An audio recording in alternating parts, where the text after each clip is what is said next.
You're watching KCTV English News. I'm Hyung Shim. The construction of the Jeju Environmental Resources Recycling Center in Dongbongli Gujeop, Jeju City has been completed. It has been 7 years and 3 months since the construction site for the center had been selected. The center will begin full-scale operation from the first day of next year. The center consists of a landfill for non-flammable waste and an incineration plant for flammable waste. The landfill can be used for more than 35 years, and the incineration plant can handle up to 500 tons per day.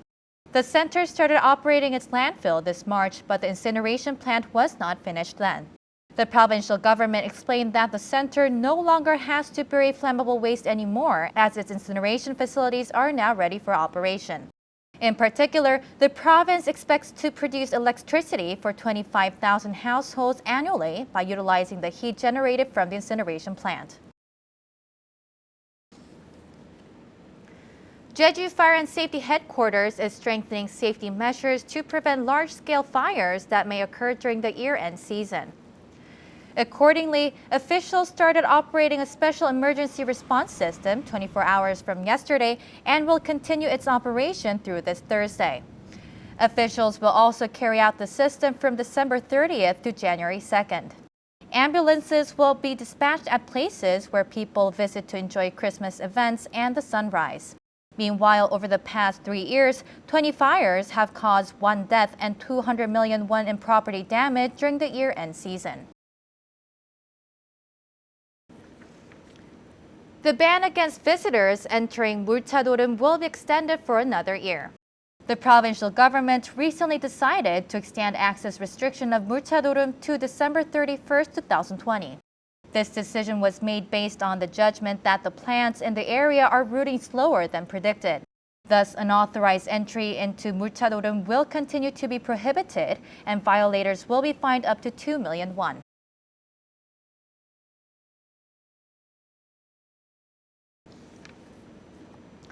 Local officials visited both the Ministry of Land, Infrastructure and Transport and the headquarters of the Korea Appraisal Board to ask Seoul to implement low increase rates for local official land prices under 5% next year. This is due to the reduced social welfare benefits and increase in tax burden for islanders, as the local official land prices recently recorded the highest increase rate in the country. The official land prices increased by 27.77% in 2016, 19% in 2017, 17.51% in 2018, and 10.7% this year, amounting to a total increase of 87% over the past 5 years. Elementary, middle, and high schools in Jeju Island are starting their winter vacation this week. According to the Provincial Office of Education, each school will have an average of around 50 days of vacation. Seogwipo Girls High School began their winter break the earliest on the 23rd. Some elementary schools will combine their winter and spring vacation together and be on vacation for up to 68 days. The education officials plan to run various extracurricular activities during the break. Over the last 3 decades, the sea level around the island has risen more than 4 millimeters every year on average. That's the highest in the nation, and the rate of rise has been increasing. Tatak reports. Since 1989, the sea level around Jeju has risen on average 4.26 millimeters annually. That is a 13-centimeter increase in the last 3 decades. The national annual average is 2.97 millimeters per year. Levels for the West Sea, South Sea, and East Sea are below 3.5 millimeters. Jeju waters have recorded the highest sea level rise at 4.26 millimeters annually.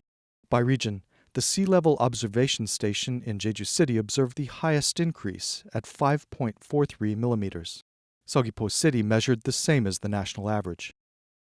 A major issue of concern is that the rate is increasing.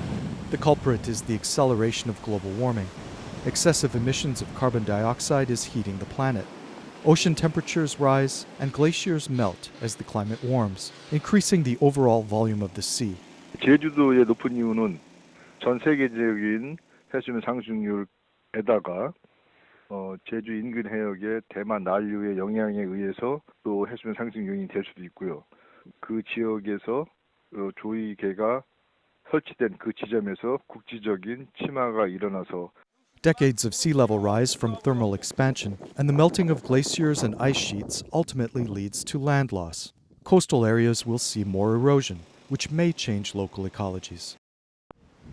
A concerted effort at both the national and regional level is urgently needed to tackle climate change and the damaging effects of global warming. Todd Thacker, KCTV.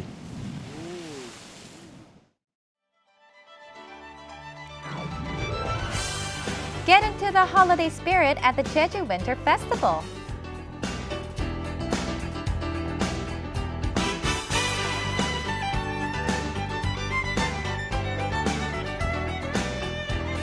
Enjoy a unique and modern take on the works of Van Gogh at the Bunker de Lumiere.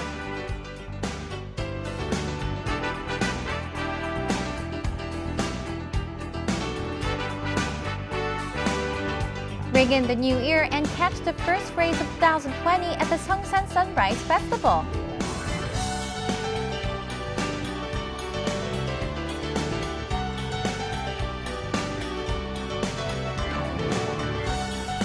Pick some fruit, ride horses, bee farm animals, and more at QNE Natural Park's Camellia Festival.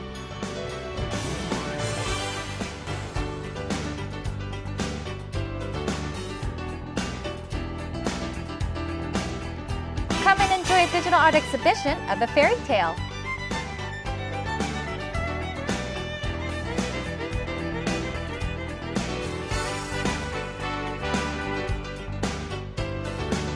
The popular and comedic performance of the Jeju Nanta Company is staged daily at 5 p.m. at the Nanta Theater in Jeju City.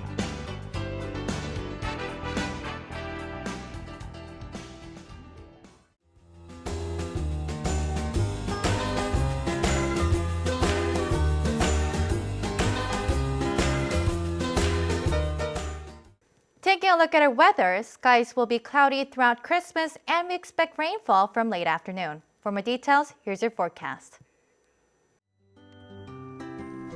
The morning low in Jeju City will be 9 and the afternoon high will be 15 degrees.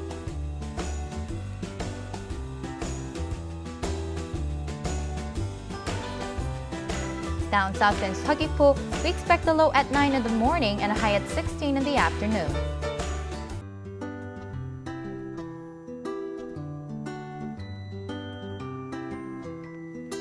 Over in Seongsan, the temperatures will be 8 in the morning, warming up to 15 degrees.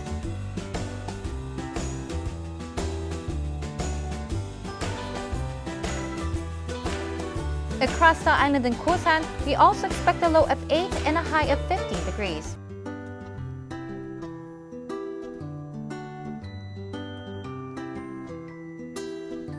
And up on the mountain at Songpanak, we'll hit a low of 4, topping off at 10 degrees.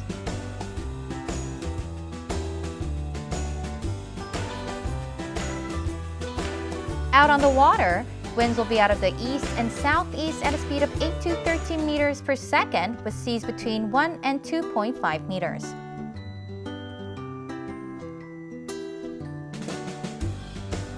And here's a look ahead.